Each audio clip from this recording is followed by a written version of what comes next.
How's it going, everybody? The Mythical Pickle here, and today we will be answering the age-old question: can you beat Fallout 4 as a sarcastic alien? Now, before we jump into it, let's lay down some ground rules. To start off, we have some standard rules that are likely to be seen in future runs. That is, no companions of any kind aside from quest mandatory ones, of course. Very hard difficulty only.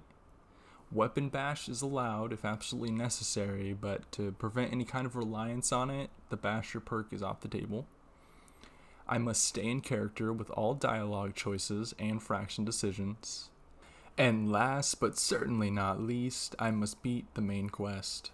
Now, for the more unique rules that apply solely to this run, as a sarcastic Zayden alien, naturally I must always choose the sarcastic dialogue options when available.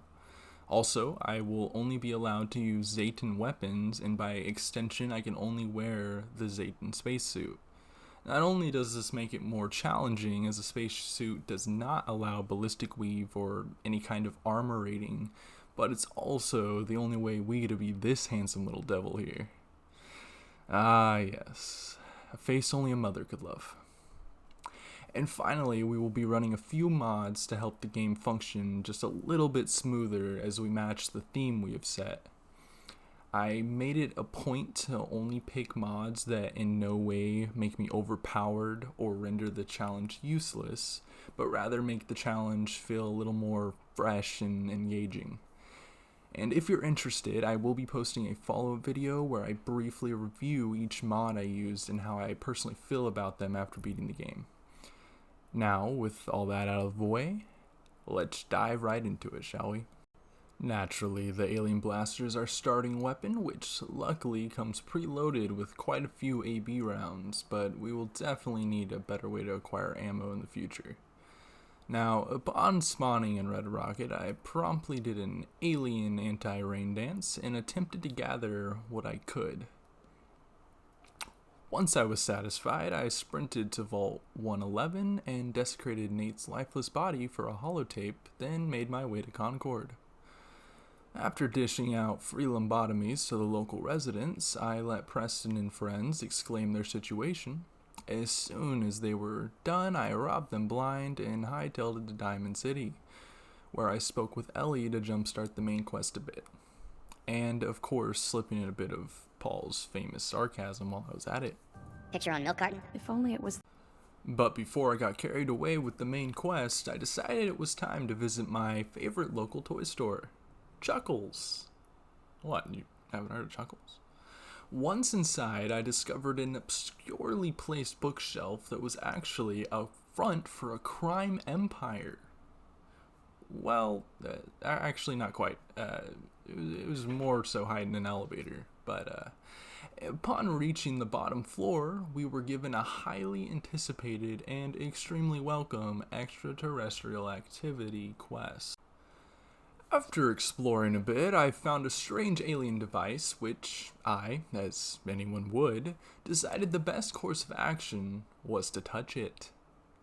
But only to be transported to an alien ship in the midst of a mutiny.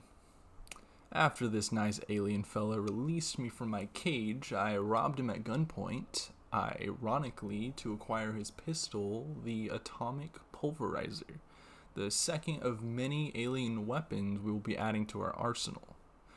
After sneaking around the ship for a while, I discovered that most of these aliens were actually hella chill.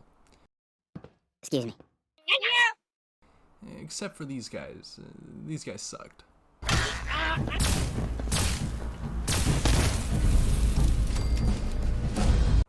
But at least they had the final two alien weapons we can make use of during this run. The only melee weapon being the electro suppressor, and the last pistol, the captain's sidearm. But now that I was back home, it was time to show the Commonwealth what Paul the Sarcastic Alien had in store.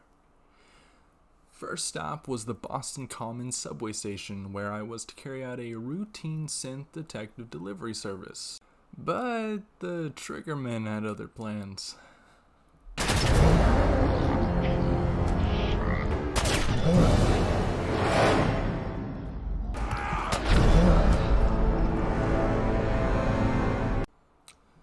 I'll tell ya, after successfully raiding an alien mothership, getting handled by 1920s gangsters was truly a humbling experience. But as bullheaded as I am, I pressed on. Once inside Vault 114, I took a leisurely stroll through, popping Dino's head like a grape, almost definitely scarring Nick for life in the process. After which, we made our way up and out of the vault, handled the discount mob boss and his entourage, and we were finally free. After returning to Diamond City to restock supplies and such, it was finally time to hunt down Kellogg.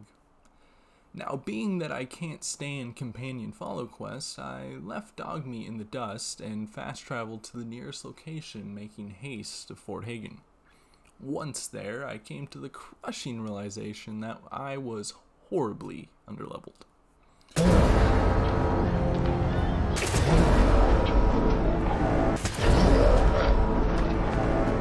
At this point, I felt it was the perfect time to visit old Paladin Dance and mooch some much needed experience off of him.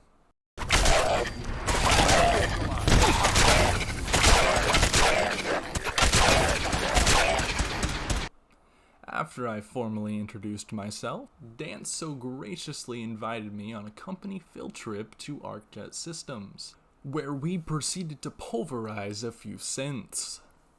Once we were in the engine room, I left Dance to fend for himself while I shamelessly farmed experience off the seemingly endless supply of synths. And the best part of this whole encounter is the massive haul of fusion cells which we will be needing later on. After telling Dance to take a hike, I headed back to Sanctuary. Why, you may ask? Oh, I'll tell you why, Jimmy. Even with the waves of synths defeated, Paul the Zayton was still incredibly underwhelming when it came to combat, and overall survivability for that matter. And so I decided it was high time we fixed that. Welcome to the start of Paul the Zayton's villain arc.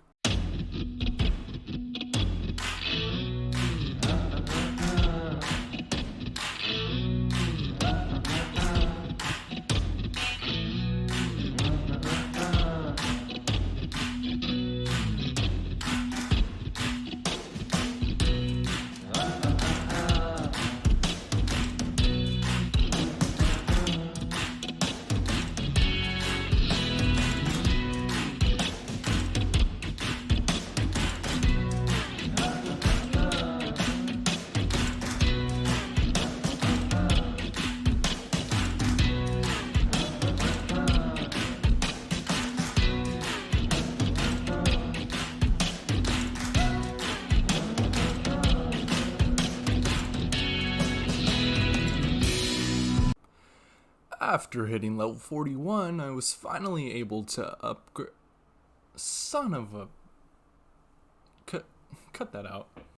After hitting level 41 and scourging for supplies for the better part of an hour, I was finally able to fully upgrade my alien blaster.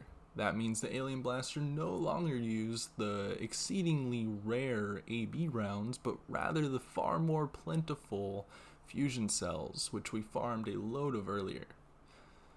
Now locked and loaded, I traveled back to Fort Hagen to show these synths why you should never mess with the Zayton.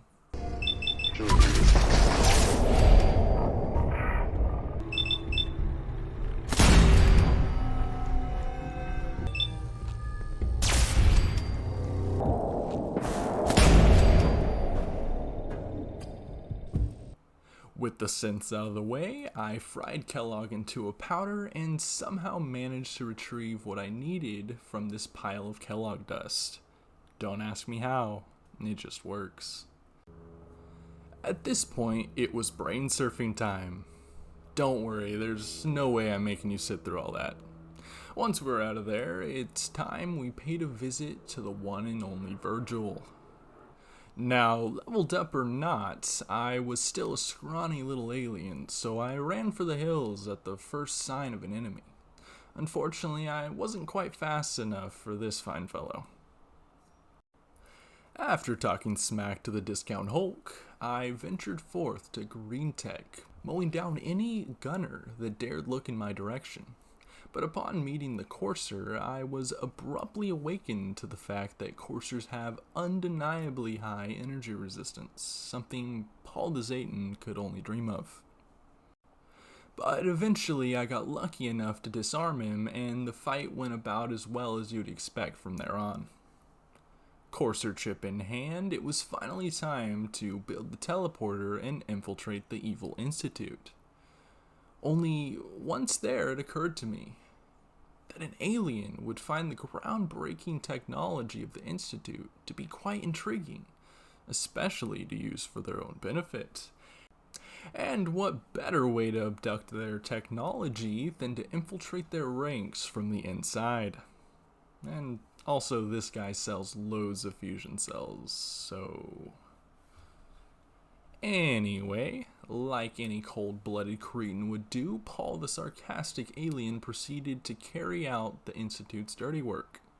Bunker Hill wasn't too much of an issue, as the Brotherhood of Steel did not consider me hostile at this point. I was not complaining. Next on the hit list was the Railroad, which was actually far easier than I expected, aside from the moral tribulations it presented. And although Pam watched me gun down all of her comrades, we actually had quite a delightful conversation afterwards. Hi, Pam. Introductory token recognized. Hello. With that minor atrocity committed, I finished up a few more gopher quests, and it was finally time to take out the Brotherhood of Steel. Now, leveled or not, this was no simple task, as Paul still had the survivability of a wet noodle. But with an alien blaster in hand and stim packs in moderate supply, the battle pressed on. Eventually I was able to survive long enough for Liberty Prime to get hijacked, and we emerged victorious.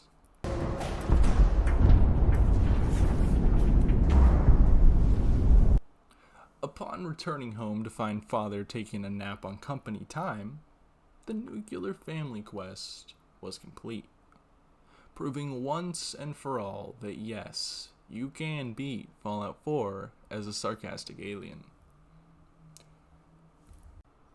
As always, if you enjoyed the video, go ahead and hit that like button and subscribe if you want to see more content like this. Also, if you guys have any ideas on what challenge runs I should do in the future, drop a comment down below. I hope you have an amazing rest of your day, and as usual, remember to smile.